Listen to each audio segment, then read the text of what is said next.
Hola, buenas noches. ¿Qué tal, Seferino? Muy bien. En Brasil están en problemas, parece, ¿no? Parece que sí, va a ser uno de los temas de hoy.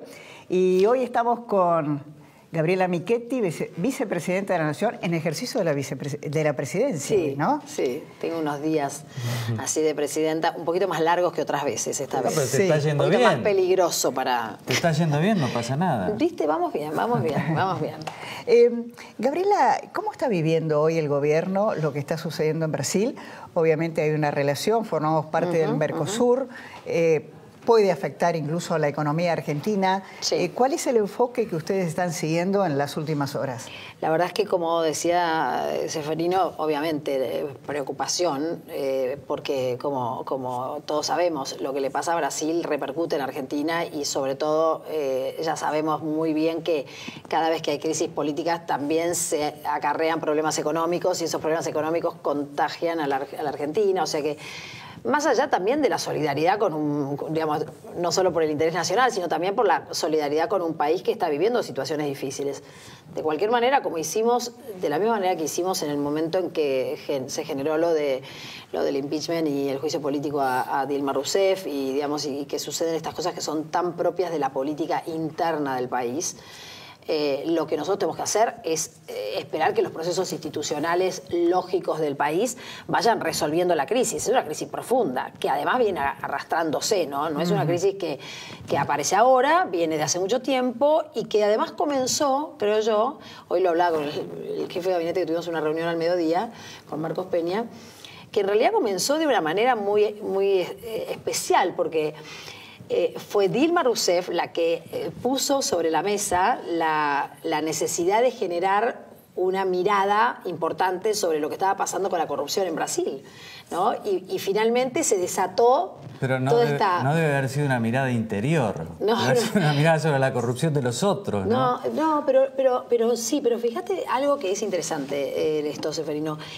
Sobre ella en particular, sobre ella, no sobre su partido, pero sobre ella en particular, no hay sospechas, porque en realidad Rousseff termina, yo no es que quiero hacer cosas acá, corporativismo femenino, digamos, pero sobre ella en realidad no había denuncias de corrupción o sospechas de corrupción. Lo que pasó fue que, digamos, terminó cayendo con una cosa que, en definitiva, si nos ponemos medio estrictos, en América Latina, ¿cuántos presidentes hubieran caído? Bueno, ¿no? se habló de alguna manera de algún golpe que la desplazó a ella. Sí, yo no creo que... Es como muy fuerte decir golpe porque, en definitiva, fueron mecanismos institucionales. Pero la empujaron Pero un fue poquito. muy impresionante cómo, a partir de una decisión que ella toma y que yo creo que en algún punto no termina de dimensionar el impacto que iba a tener en su propio partido, termina una crisis del país muy fuerte. Ahora, de todos modos, ¿te acordás que Nixon decía que Brasil enseña el camino? Que lo que pasa en Brasil después termina pasando en América del Sur. ¿Vos crees que puede pasar algo en Argentina o no somos tan corruptos acá? Creo que me parece que tenía que ver con otras lógicas, que tenía que ver con otros momentos de la historia de América Latina. Me parece que América Latina está en un momento... yo tuve una reunión ayer con el presidente Rafael Correa, que está dejando el poder en los próximos días, y con el jefe de gabinete también estuvo Marcos en ese momento. Y la verdad es que lo que uno va sintiendo, yo se lo dije con todas las letras, porque más genera una buena relación con él, y le dije con todas las letras, me parece que América Latina está en un momento de oportunidad muy grande, más allá de la crisis de Brasil. Porque la verdad es que casi todos los países de América Latina han aprovechado los últimos años de bonanza de los commodities para generar crecimiento, para generar desarrollo y además para generar algunas reformas institucionales. Perú, Colombia, Chile venía haciéndolo. Y me parece que eso ha sido bueno para el continente, salvo la problemática que hoy tiene Brasil y la muy grave que tiene Venezuela, ¿no? Pero después el resto de los países me parece que estamos en un camino, Seferino, de oportunidad. Y si lográramos que realmente todos los países pudiéramos entender esto de la lógica de la región frente a los problemas del mundo, ¿no? y dar respuestas y ser unidos en esas respuestas frente a los problemas del mundo, me parece que América Latina, por lo menos en los viajes que yo realizo a países de Extremo Oriente, de Medio Oriente, está mirada como una región con enorme esperanza sobre el potencial ¿no? El potencial energético, el potencial en recursos humanos que todavía puede crecer con la educación y la calidad educativa que podamos mejorar, el potencial en recursos naturales de todo tipo, los alimentos que todos los países miran con... ¿no? Ahora, América Latina también tiene que replantearse el tema de la corrupción. Absolutamente, y estoy de acuerdo con Seferino en ese punto. Porque institucionalmente es imposible que un país pueda desarrollarse si tiene las instituciones perforadas como lo que estamos viendo en Brasil. Ahora fíjate, Uruguay y Chile son dos países con muy buenos estándares institucionales, incluso en el tema de corrupción están entre los mejores del mundo, los dos.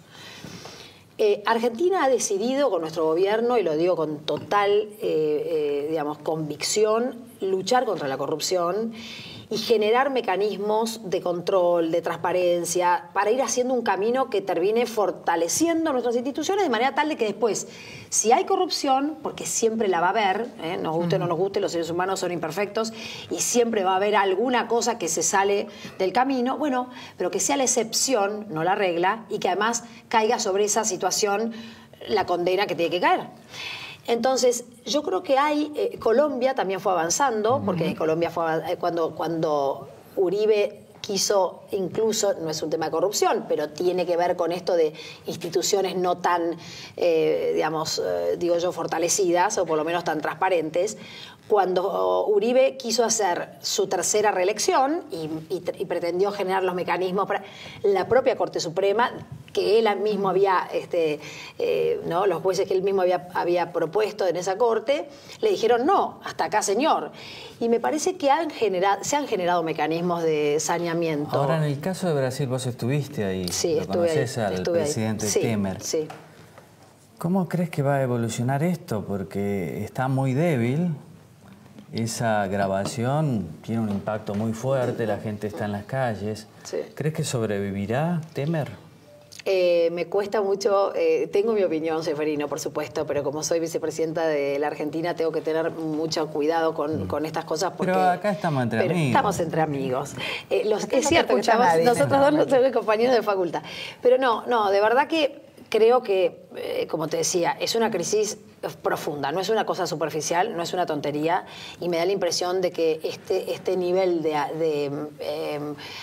apoyo, digamos, pero tan flaco y tan, como dicen ellos, no tan débil, es muy difícil de sostener para generar las cosas que además Brasil tiene que generar, que salir de crisis económica, salir de crisis institucional. O sea, muy complicado. Digamos, si uno teniendo apoyo del más del 50% para hacer reformas estructurales tiene problemas y tiene dificultades, ¿cómo va a ser un señor que tiene menos del 2% de apoyo, no? ¿Cómo va a ser para seguir? Ahora, interesante seguir el comportamiento de la justicia en Brasil. Sí, hay legisladores, empresarios, muy interesante, candidatos a la presidencia, prestos a visitar la cárcel, que es distinto a la Argentina también, ¿no?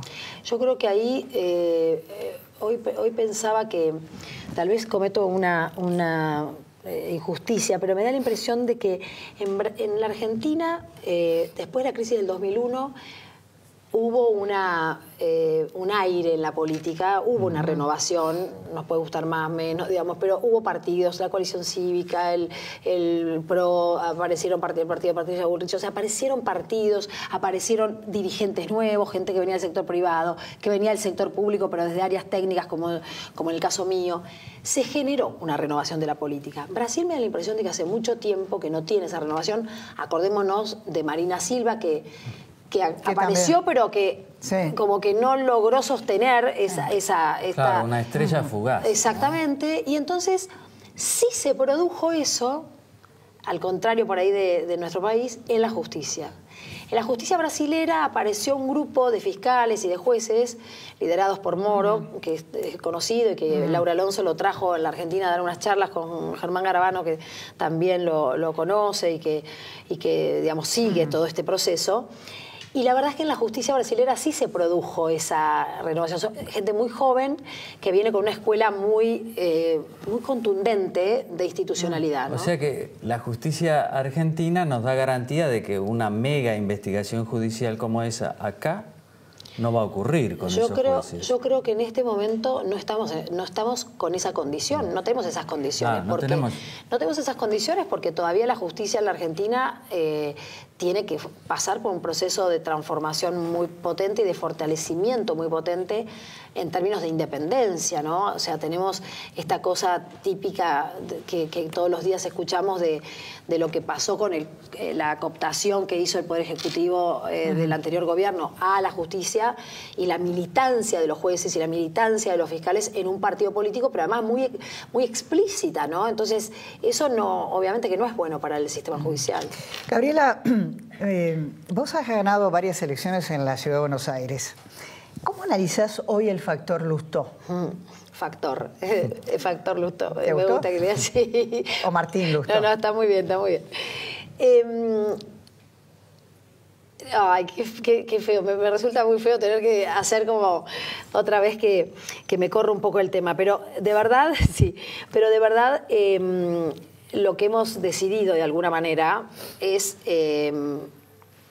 tratar de que los temas que tienen que ver con lo provincial, en este caso la Ciudad Autónoma de Buenos Aires, que tiene un estatus de provincia también, ¿no? Casi, que sean temas que se resuelvan dentro de las estructuras partidarias de la provincia, porque si no, digamos, se produce mucha mezcolanza y se arman líos, ¿no? Que no son buenos para la ciudadanía. Ya hay un lío. Ya hay, y me parece que es bueno que se resuelva dentro, lo mismo que la provincia de Buenos Aires, cuando la gobernadora María Eugenia Vidal dijo, bueno, a mí me interesa que el proceso político de esta elección también tenga que ver con la construcción que yo voy haciendo en la gestión me pareció fantástico, porque ella tiene que estar tranquila de que puede manejar lo partidario también y lo político también, porque si no es como una tensión que no es imposible con la que es Ahora, ¿pero imposible te sorprendió convivir. la actitud? A mí me sorprendió que Martín, yo había estado con Martín en febrero creo que fue en Estados Unidos, y habíamos conversado mucho. Yo tengo muy linda relación con Martín, tengo muy buena relación con él, y habíamos conversado mucho en la embajada. Incluso hicimos reuniones muy buenas con funcionarios del Estado. Lo vi a Trump, lo vi al vicepresidente, antes que lo viera el presidente. Pero noté que él estaba totalmente convencido de quedarse en la embajada y de venir digamos, un poquito más adelante a ver si podía aspirar a la jefatura de gobierno, que creo que es su verdadera aspiración para el 2019. La verdad es que me sorprendió que tomara esa decisión a poco de andar tan distinta. Creo que a todo el mundo lo sorprendió, porque a todo el mundo le había dicho, él al presidente Macri también le había dicho que, bueno, igual las personas tienen todo el derecho a cambiar, ¿no? O sea, creo que es una pena que se produzca esta situación, porque yo entiendo que somos personas que, no sé, que tenemos que estar como más unidas, ¿no? Que tenemos que tener menos problemas. Podría formar parte del espacio de ustedes. Sí, lo que pasa es que se han generado Pero mirá tantas que él quiere, rispideces. Sí. Está buscando él está queriendo. Lo que pasa es que se han generado tantas rispideces que viste lo que pasa después con los lazos, ¿no? Humanos. Aparecen estos factores que no, digamos, que son muy tirantes, y bueno, y yo creo que ahí hay que respetarlo a Horacio Rodríguez Larreta, como hay que respetar a María Eugenia Vidal, o hay que respetar a cada gobernador en su lugar, ¿no? Esto es lo que decidimos, además, lo hemos hecho siempre. O sea, cada vez que tuvimos algún problema, acordémonos cuando hubo que decidir si cómo en el 2013 hacíamos la elección en la provincia de Buenos Aires, y cómo, bueno, se decidió con el partido de la provincia, ¿no? Y no se metió el Partido Nacional.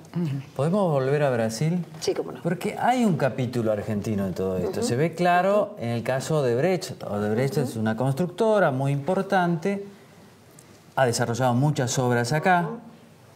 Se ha asociado con distintas empresas, algunas más vinculadas con el kirchnerismo, otras más vinculadas con otros grupos.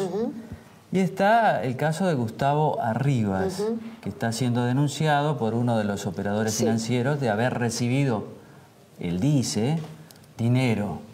Arribas dice que no. Pero de todos modos, hay mucha gente en el Senado tratando de escucharlo. Él no ha ido. ¿Cómo te cae? Bueno, primero, lo primero que quiero decir en el tema es que, como lo dije anteriormente, nuestro gobierno, y lo digo como vicepresidenta de la Nación, en ejercicio de la presidencia con más fuerza aún, nuestro gobierno decidió luchar contra la corrupción. Nuestro gobierno no quiere que haya ciudadanos que tengan la intranquilidad de que va a haber mecanismos de de oscurecer, digamos, o de tapar cosas que sean non santas, digamos, ¿no? O que no estén bien ni correctas ni legales. Con lo cual, digamos, lo que se fue haciendo en este caso y lo que fue haciendo el propio Arribas fue lo mismo que fueron haciendo cada uno de los que son denunciados y que han tenido que, en este gobierno, que enfrentarse con esas denuncias. Ir a la justicia, abrir su documentación, prestarse, no esconderse, no hacer la típica trapisonda o trampita procesal para ver si estiro el proceso, ¿no? Que vemos en otros funcionarios de otros gobiernos.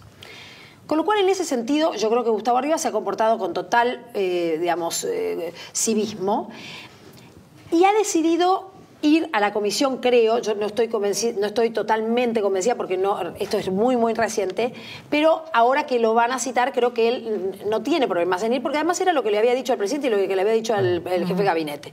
No sé por qué razón él sintió que no tenía condiciones, porque la otra vez que había ido, había habido... Son reuniones no secretas, reservadas. Reservadas. Porque es una comisión de investigación y de inteligencia y entonces, bueno, son reuniones reservadas y se habían colado muchas de las cosas que le había dicho a la prensa y eso. Pero la verdad es que es una persona que yo creo que está, digamos, con toda la tranquilidad de poder explicar lo que dijo siempre y también...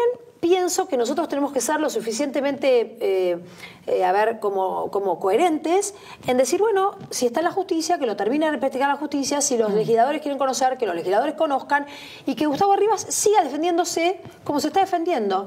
Porque al final va a haber un momento en el que va a estar la verdad sobre la mesa y si esa verdad es favorable a Gustavo Arribas, estaremos todos muy contentos y si no es favorable, no habrá manera de que él siga. O sea que estamos muy tranquilos. Lo que a mí me gustaría agregar a esto, que me parece que sí es un tema interesante de ver, es que la persona que lo denuncia a Gustavo Arribas, que es la que pagaba las coimas, que es la que estaba, este arrepentido brasilero, que es la persona que estaba metida en todo este entramado muy oscuro de corrupción, se acuerda solo de lo que en teoría le había pagado a Gustavo Arribas, que no era funcionario, que no trabajaba en el Estado, que se dedicaba a los temas del fútbol, pero no tiene ningún recuerdo, ninguna memoria sobre nada que haya pasado con ningún funcionario en la Argentina, ¿no? Que eran funcionarios y que sí estaban en la función pública. Más conocido, decís vos. Sí, y que además estaban en la función pública, con lo cual, digo, me parece mucho más razonable que... Pero bueno, son cosas que tendrá que investigar la justicia. Gabriela Michetti, gracias por haber estado con nosotros. Un placer tenerte acá. Bueno, nosotros vamos a una tanda muy cortita y nos vamos a comunicar con una nota muy importante desde Brasil. Gracias.